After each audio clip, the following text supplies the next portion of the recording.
सावरिया अरे बाबा सावरिया हो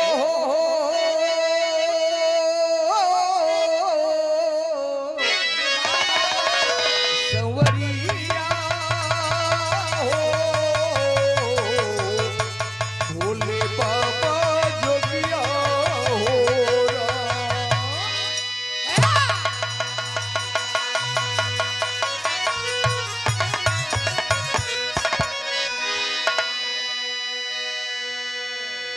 गौर करेंगे आप लोग पढ़े लिखे सज्जन एक एक शब्दों पे आप लोग गौर करिएगा।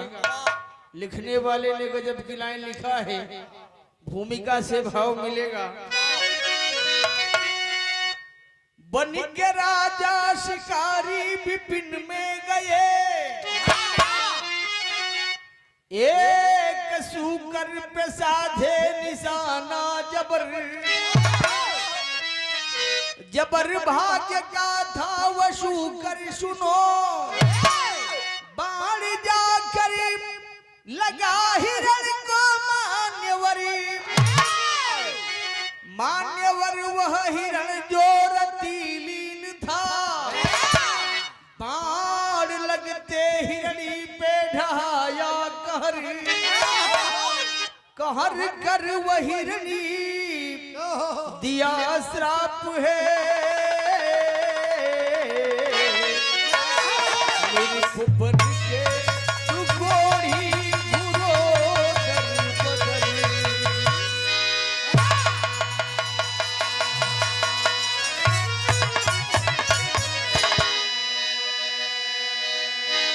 यहाँ कवि जी बड़ी सुंदर बहाव दिले हुए बिरहा में कव्वाली से लगा।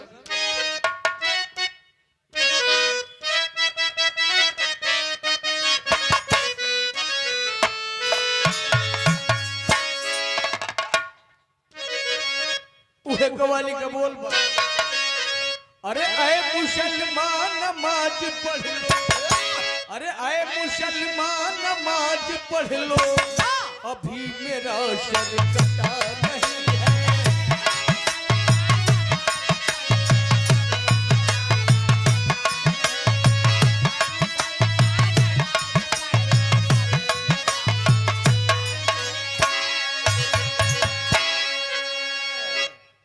विक्रमादित्य राजा शिकार खेलने के लिए घोड़े पर सवार हुए और चल पड़े। जो ही जंगल में पहुंचे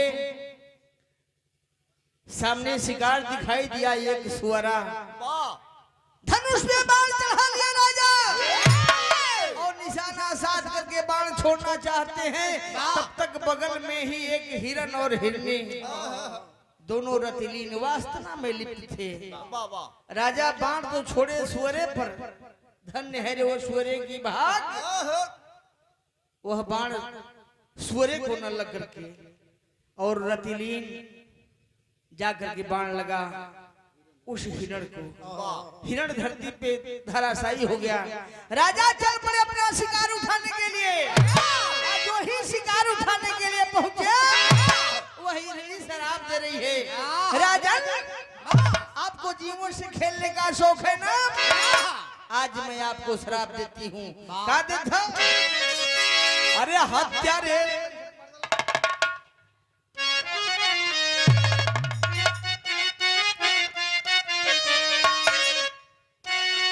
अरे हत्यारे जीवों के लोभी, अरे हत्यारे जीवों के लोभी, अभी तेरा दिल भरा नहीं है।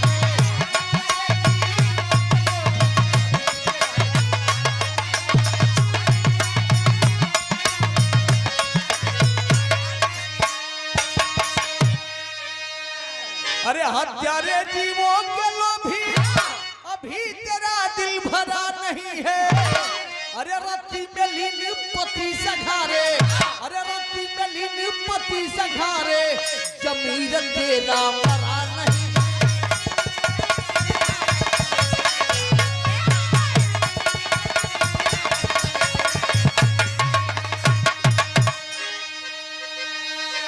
इहवे से बिरहा का शुरुआत भइली। कहानी कहाँ के बा?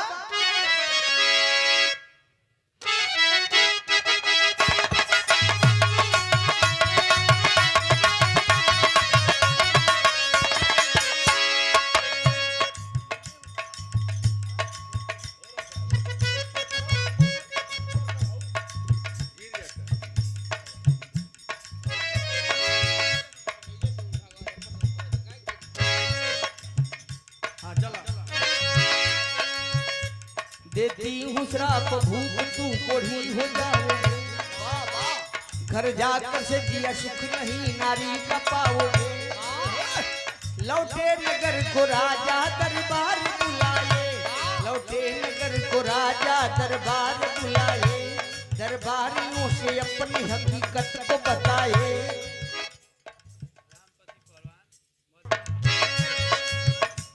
देती हूँ श्राप भूख तू कोढ़ी हो जाओगे, घर जाकर से जिया सुख नहीं नारी का पाओगे।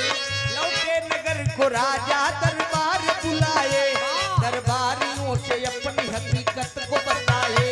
उपचार है तू राजा ने विचार जब किया, अरे ज्योतिषियों ने मिल करके निदान है दिया। जब वही राजा साहब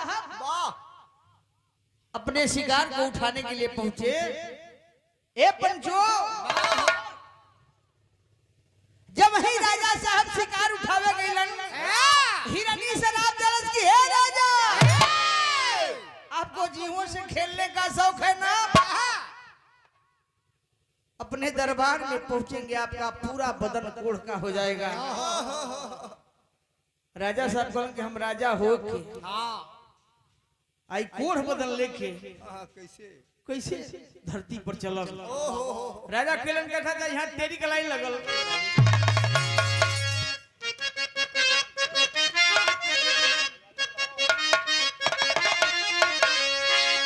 तनी सुघुराई क्या हुआ था,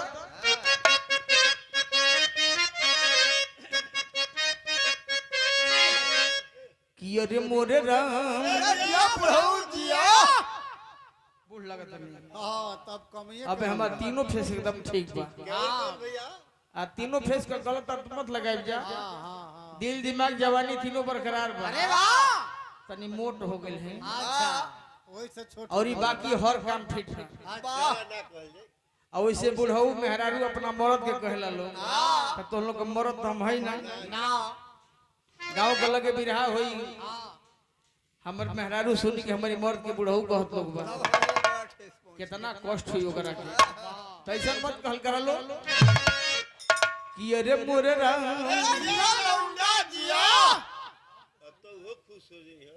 ना, जिसे गोरखपुर कौड़ी राम क्षेत्र में जाए तो नवाहा लड़कन के प्रधान जी कौन सा हमारा लौंडा से बड़ा सही है। तो जगह जगह का भाषा बा, अरे कंचन का या कू करना जिया, अरे राम कंचन कंचन का या कू करना जिया, अरे तज तू राजपाट शब्द मारू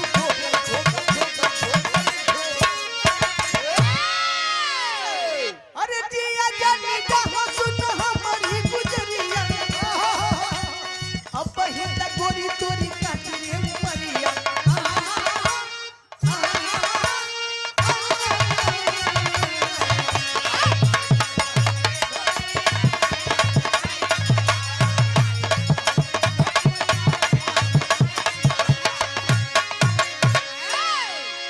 जनता कर सोके नमस्कार प्रणाम। ए पंचो, राजा साहब अपने महल में पहुंचे। अब महल में पहुंच के दरबारियों को बुलाए, जिसमें ज्योतिष गण भी आए और अपनी बात को रखे कि मैंने गया शिकार खेलने के लिए, निशाना सुअरे पे लगाया, लेकिन सुअरे को न लग के हिरण को लगा और हिरनी ने हमें शराब दिया है। तो ये कोढ़ बदल लेके कैसे हम रह। ज्योतिष लोग उपाय बतावल लोग का बतावल चाचा, यहाँ गीत लग गई।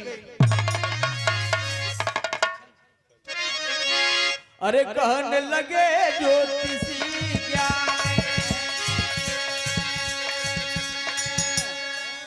लगे ज्योतिषी ज्ञान,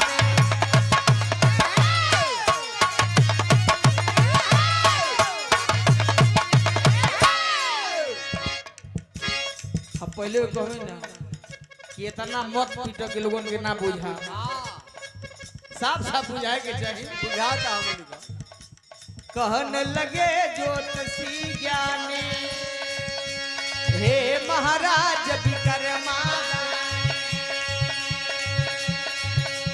मेरी बात को लीजिए मानी अपनी जान के लिए। कहती आज भाग्य की रेखा अंकित कर कमलों पर देखा, ऐसा नहीं किसी का भेसा अपनी जान के लिए। राजा साहब से ज्योतिष बताओ लोग, हे राजा अगर नीक होगल चाहत हुआ तो कोनो 8-9-10 साल का लड़का होके, अबोध बालक होके, वो लड़का के लेके आईबा। आगे हम उपाय बताओ थे। लड़का के लेके आईबा और राजा बतौलन, राजा से वो ज्योतिष बतौलन कि हे राजन, मैं आपको उपाय बता रहा हूँ। कोनो 10-12 साल का लड़का लेके आईबा और लड़का के बोली बोल के नहवैबा, रानी पानी डलिहन, तू मल मल के नहवैबा, आ तिलक देखो लड़का का गर्दन कटबा, तब जाके तुम्हार कोढ़ बदन खत्म हुई। का कहलन चाचा, यहाँ गीत बदल गए।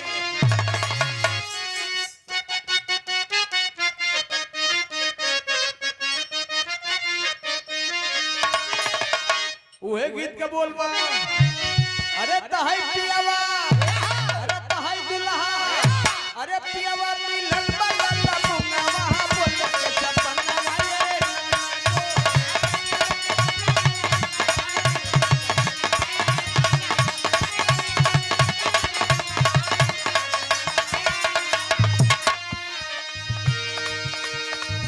ज्योतिष लोग राजा से बतावल हलो, ज्योतिष बोले भूख से बचनिया दे बकुरब।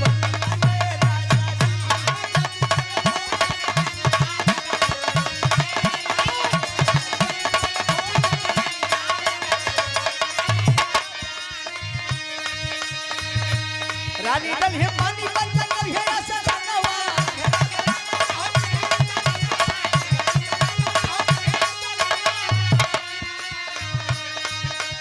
बोली बोली रंग हलाई बंदूरा जानवा।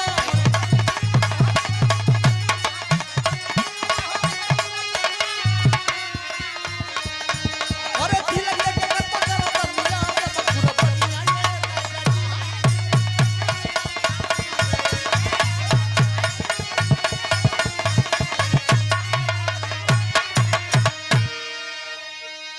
ज्योतिष लोग बताओ लो, राजा साहब कोनो 10-12 साल का लड़का के लेके बा और लड़का के तिलक दे के गर्दन कटबा, तब तुम्हारी कोढ़ बदन खत्म हुई। राजा साहब लपे से अपना मंत्री के बोलौलन है, आ मंत्री के बोलौलन चाचा गीत बदल गई।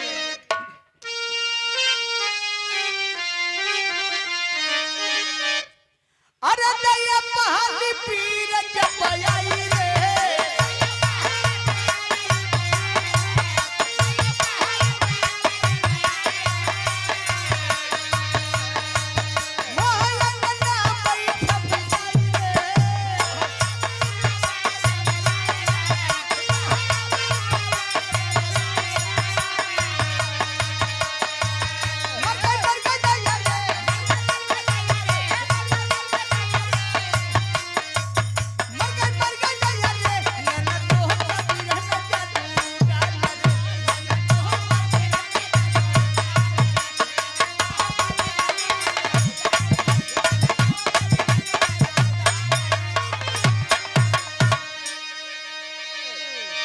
राजा साहब कैलन है का, अरे राजा मंत्री को लिए बुलवाई हो,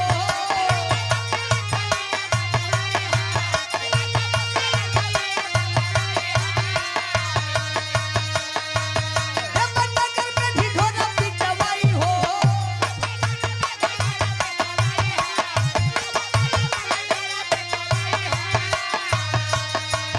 दादा कोई हो, दादा कोई हो,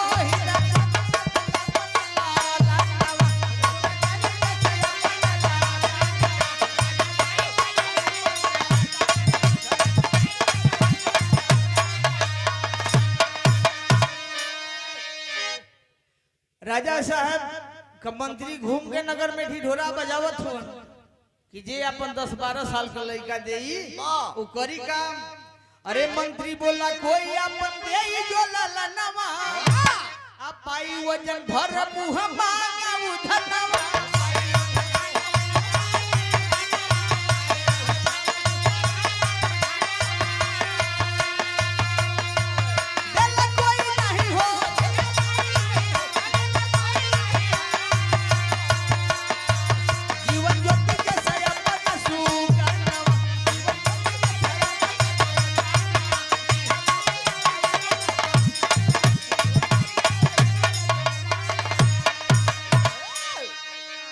राजा साहेब कमंत्री घूम के नगर में ढिढोरा बजावत थके हुआ अपन 10-12 साल का लड़का देई ओकरा के मुंह मांगा धन दिहल जाई।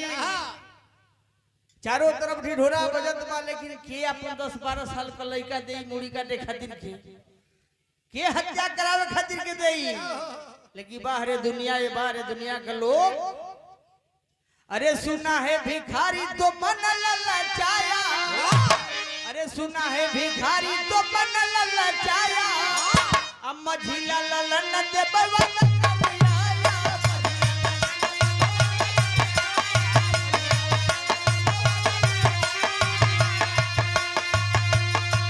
थोड़ी दिया लभी हो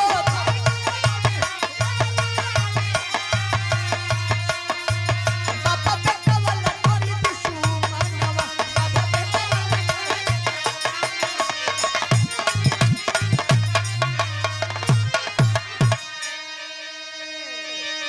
वही नगर में ढिढोरा बजावत हुआ मंत्री साहब। तब तक एक ब्राह्मण ओकर 3 गो लेकर बड़ा गरीब रहे। एक टाइम भोजन मिले एक टाइम नसीब ना होत बा। वह ब्राह्मण सुना और मंत्री के पास पहुंचा। हे मंत्री साहब जो आप ढिढोरा बजवा रहे हैं और बोल रहे हैं क्या इसमें सच्चाई है? कल हाँ बाबू इसमें तनको गलत ना है। कल हमार 3 गो लड़का हो एगो लड़का के ले ला। कल की चलिए और अपने घर से धन लेकर के आइए।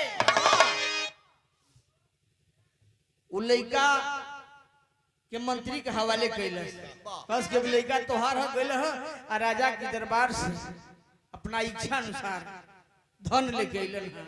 आ जब धन लेके अइलन तो भइल का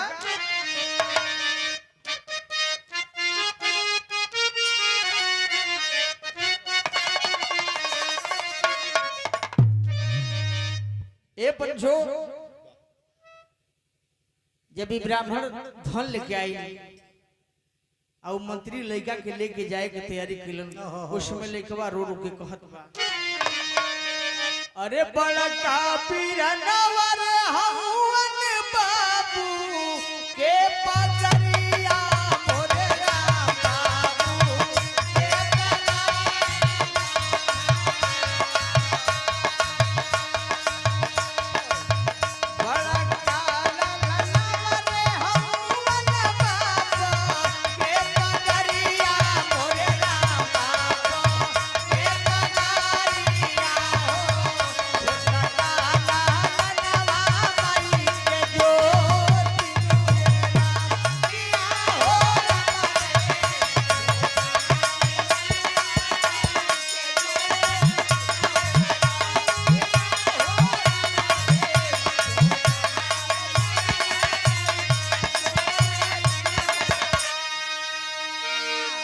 लइकवा रोत बा हमर बाबू हमके बेच दिहलन ना बाप हमके बेच दिहलन ना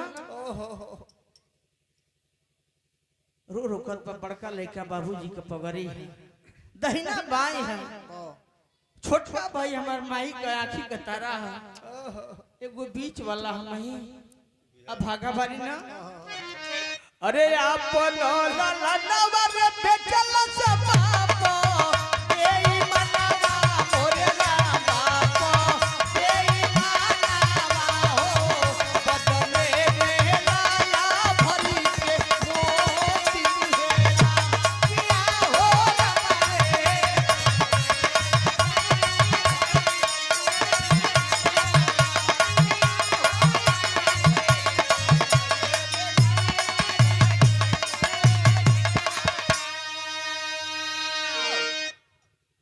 फन लिखिलन हम मंत्री साहब जब लड़का के लेके चले के तैयारी किलन यहाँ चाचा गीत बदल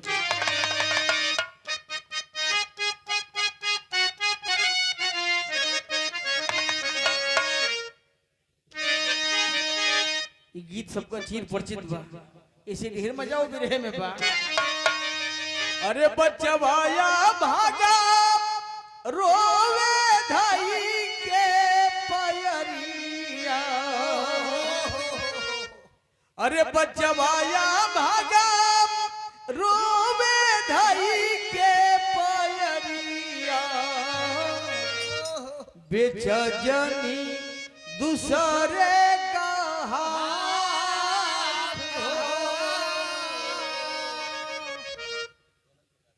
ए पंचो राजा साहब का मंत्री लोग जब लेके बाह पकड़ के जाए के तैयारी किलन अपने बाबू का पैर पकड़ के लेकर होत बाबू आपके मत बेचा बाबू हम बड़ होई कमाई आपका पूरा शौक पूरा कर दे लेकिन हमके बेचा मत। अरे बचवाया भागा रोवे धाई के पयरिया, बेचा जनी दूसरे का हाथ हो, जन्म के दाता माता बनना मुदैया, मंत्री लिया के चला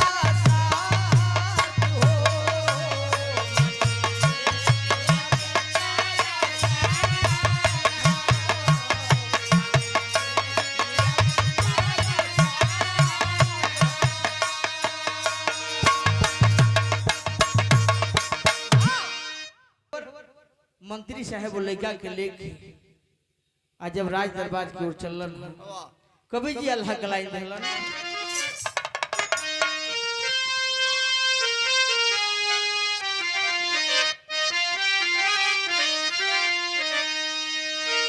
अरे हाय राम अरे बिटूरी जमातिया, अरे उज्जैन की नगरिया बाबू,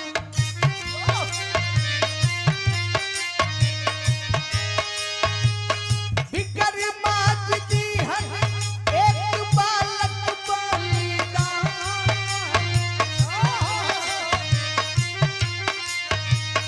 विस्मित लोकावाया भागवानी रेखे भैया,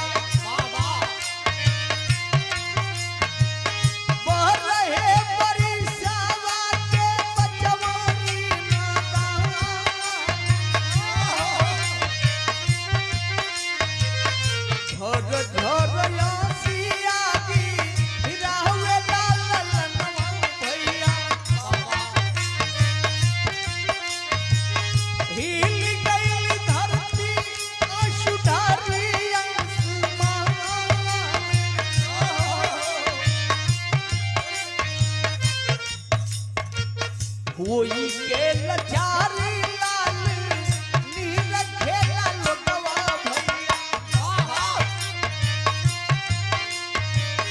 दुनिया के मालिक पर बचाई लेता जान। हे पंचो जब वो मंत्री लड़का के लेके विक्रमादित्य के दरबार में पहुंचल उज्जैन में, लाखों के तादाद में लोग इकट्ठा होकर के और देख रहे कि आज राजा विक्रमादित्य एक छे अबोध बालक बलिदान दिया, लाखों की संख्या में लोग इकट्ठा होकर के देख रहे हैं। ओई समय लड़का देखलस सबकी ओर नजर फेरत बा, केहू लड़का के बचाए वाला ना है, सबकी ओर देखत बा रोत बा। लास्ट में जगत पिता परमेश्वर की याद कलश, हे प्रभु अब हमार नैया आपके हाथ में बा। तब का भइल है? अरे यह वर रानी आदि राई रही पनिया बा, मानी बल विक्रमादित्य का रावे आस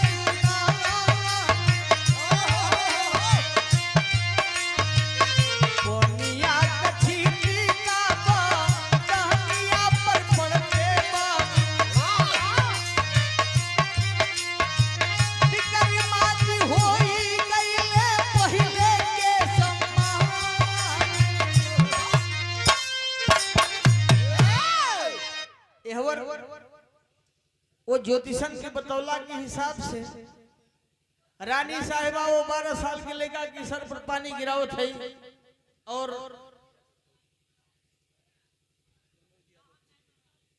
और ये 100 रुपए का पुरस्कार हमारे देश के प्रहरी वाह वाह जो सीमा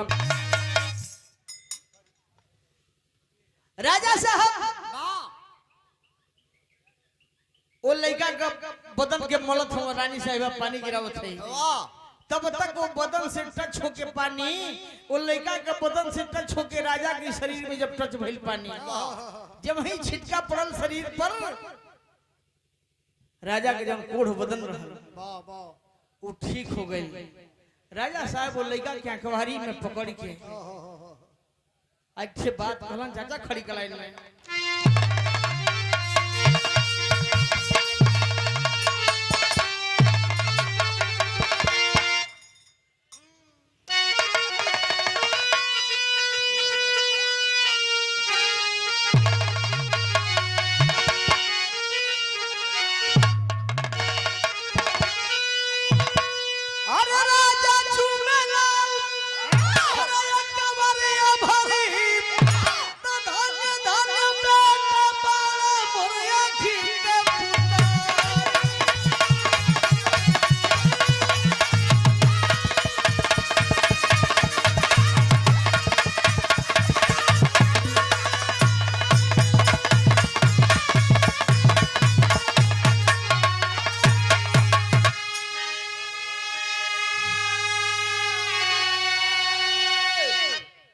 जो ही राजा के ऊपर पानी पड़ा राजा का कोढ़ बदन ठीक हो गई। उस बालक को पाले राजा धर्म पिता बनखास अरे कुमार गुप्त है अरे कहता है इतिहास हो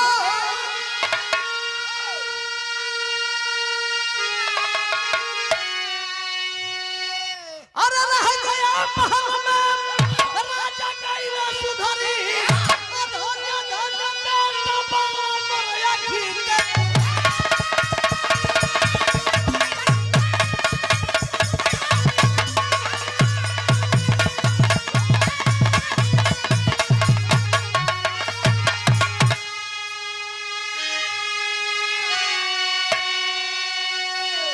वो लड़का के राजा अपनी घरे पालन पोषण किलन। उस लड़के का नाम बड़ा कुमार गुप्त जो भाई इतिहास पढ़े होंगे वो इतिहास में मिलता है। तो कहना पड़ा जय जखार स्वामी गुरु जत्तू की लहरे फुलवारी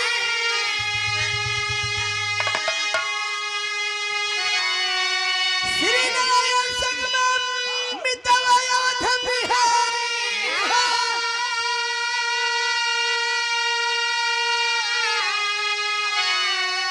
अरे कंचन काया को खोकर राजी अब अरे